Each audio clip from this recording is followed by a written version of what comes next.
discharge my duties and my functions and perform my functions honestly, to the best of my ability and faithfully इस्लामी जमहूरिया पाकिस्तान के आईन और कानून के मुताबिक सर अंजाम दूंगा कि मैं सुप्रीम जुडिशल काउंसिल के जारी करदा ज़ाब्ता इखलाक की पाबंदी करूंगा और किसी रग़बत या इनाद के बगैर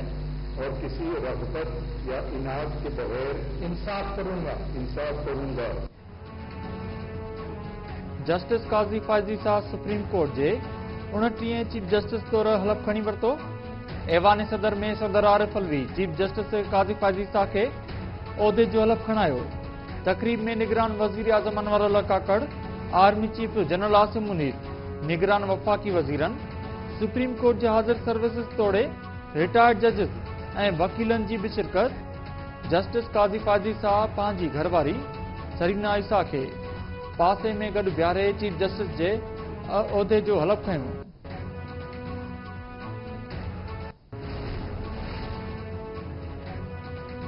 supreme court practice and procedure act खिलाफ केस ॿुधणी लाइ मुक़रर करे छॾियो। Chief justice Pakistan justice Qazi Faizi साहब जी सरबराही में फुल कोर्ट बेंच केस जी ॿुधणी सुभाणे कंदी। अॻूणे चीफ जस्टिस उमर अता बंदयाल जी सरबराही में 8 रुकनी फुल कोर्ट बेंच एक्ट खिलाफ स्टे जारी कयो हो।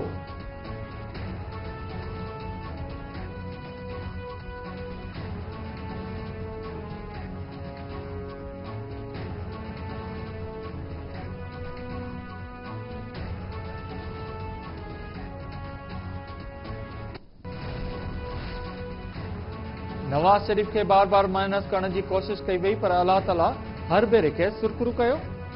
अवाम जे बुग़्ज़ में नवाज शरीफ के सज़ा ॾिनी वई। उम्मीद त अॼु खां इंसाफ़ सभिनी लाइ बराबर हूंदो। नून लीग जी नायब सदर मरियम नवाज चयो आहे त नवाज शरीफ ऐं संदसि साथी मुल्क खे महांगी जी दुबण मां कढी सघनि था। मुल्क हुकूमत मिली त सिंध समेत समूरे मुल्क में तरक्की थींदी।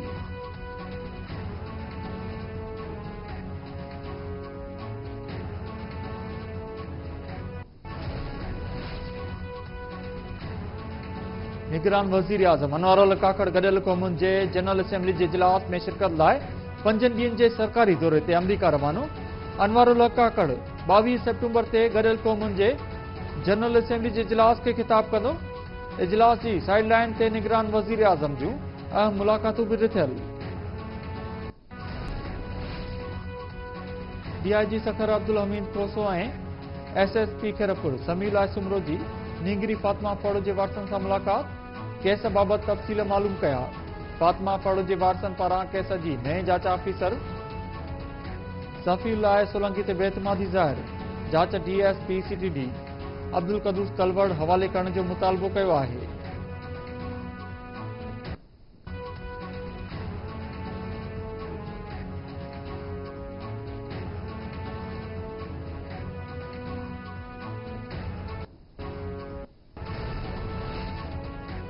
सखर पुलिस पारां शहीद जान मोहम्मद मर जे कातिलनि जी गिरफ़्तारी लाइ कचे में ऑपरेशन। पुलिस पारां शहीद जान मोहम्मद मर जे कातिलनि जी सहूलियतकारी जे इल्ज़ाम हेठि 4 शकी माण्हुनि खे गिरफ़्तार करण जी दावा। SSP सखर इरफान समूह चयो आहे त शहीद जान मोहम्मद मर जे कातिलनि जी गिरफ़्तारी लाइ कचे में ऑपरेशन शुरू करे छॾियो आहे।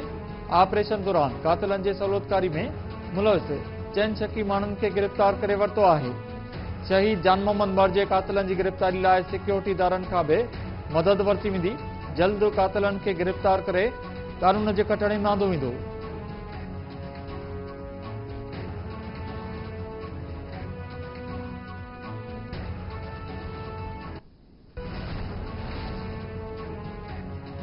कराची जो सभ खां वॾो मसइलो पाणी आहे।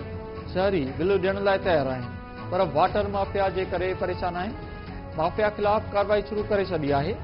पाणी चोरनि ख़िलाफ़ 70 केस दाख़िल करे 75 माण्हू गिरफ़्तार कया आहिनि। मेयर कराची मुर्तज़ा वाहब चयो आहे त कराची खे खिंजर ऐं हब डैम खां पाणी जी फराहमी जो मंसूबो जोड़ियो आहे। कोशिश आहे त शहरनि खे वधि खां वधि रिलीफ ॾिनो वञे।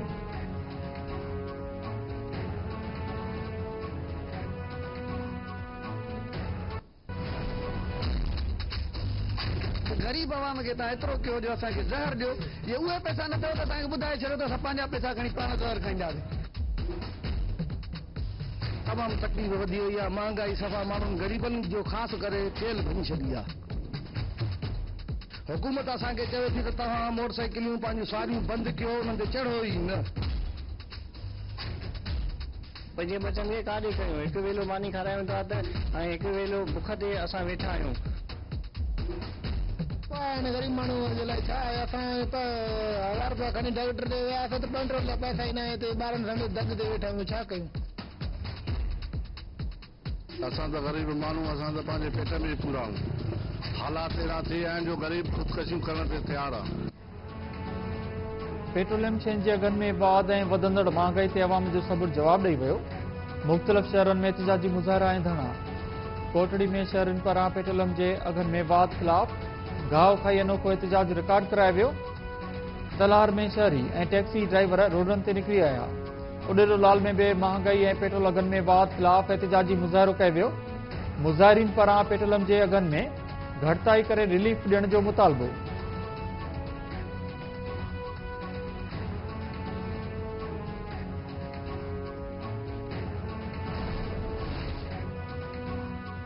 टंडो आदम में ॿिए ॾिठे जो क़त्ल थियल ख़ानगी बैंक जे मुलाज़िम अफ़ज़ल उंड जे क़ातिलनि जी गिरफ़्तारी लाइ मुख़्तलिफ़ शहरनि में एहतिजाज।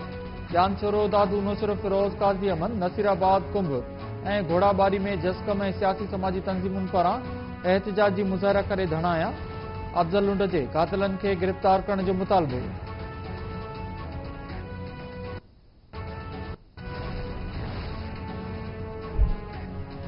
ठटे में अवामी तहरीक पारां सिंध जी ज़मीनुनि ते कब्ज़नि। महांगाई ऐं पाणी ते धाड़े ख़िलाफ़ रैली। सिंधियाणी तहरीक जी औरत कारकुननि ऐं नौजवाननि जे वॾे अंग में शिरकत। अॻवाननि जो चवणो हो त कारूंजर किंजर हाले जी भंबोर कोहिस्तान मकली मलीर जी ज़मीनुनि खे नीलाम कयो पियो वञे। सिंध जो अवाम बर्दाश्त न कंदो। ठटो सजावल कराची ऐं बदीन जे सामूंडी पटी ते कब्ज़ो कयो पियो वञे।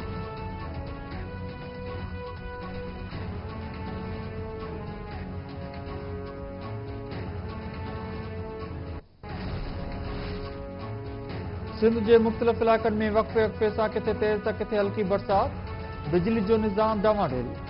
पिंगरियूं ऐं भरपासे वारनि इलाइक़नि में तेज़ हवा सां गॾु बरसात। हेठाहीं वारा इलाइक़ा पाणी हेठि अची विया। तेज़ हवा सबबि कखामा घर ऐं छपरा ड्रही पट पइजी विया। सामारो कुनरी कलोई नओं मीरपुर साकरो ऐं मलीर जे गुलशन हदीद ऐं भरपासे वारनि इलाइक़नि में बि हल्की बरसात। मौसम ख़ुशगवार थी वई।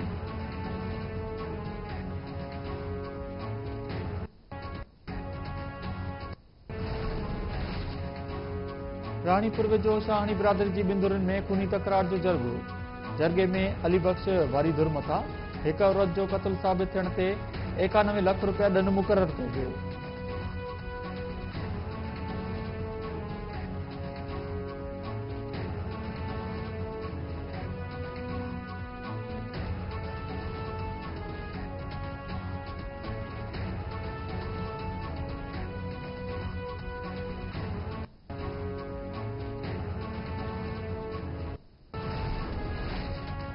शहदादकोट में नींगड़ सां मुबैना बदफली वारे वाक़े जो केस दाख़िल। हिकु जवाबदार गिरफ़्तार। नींगड़ जे वारसनि जी फरियाद ते केस दाख़िल थियण बाद पुलिस मुख्य जवाबदार असद मक्सी खे गिरफ़्तार करे वरितो। हिकु जवाबदार नादर मक्सी गिरफ़्तार न थियो।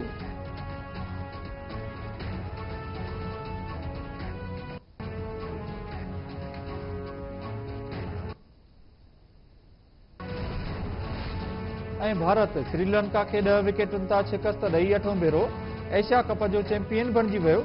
श्रीलंका तरफ़ां मिलियल 51 रन्सुनि जो टारगेट भारत जे ओपनर्स ई 7 ओवर में पूरो करे वरितो। श्रीलंका टॉस खटे पहिरीं खेॾंदे 16 ओवर में 50 रन्सुनि ते ढेर थी वई। कुशल मेंडिस ऐं हेमांथा खां सवाइ श्रीलंका जो को बि बैट्समैन डबल फिगर में न पहुतो। 5 रांदीगर ॿुड़ी ते आउट। भारती बॉलर मोहम्मद सिराज 6 विकेटूं वठी श्रीलंका जे बैटिंग लाइन खे तबाह करे छॾियो। हार्दिक पांड्या 3 विकेटूं वरितियूं।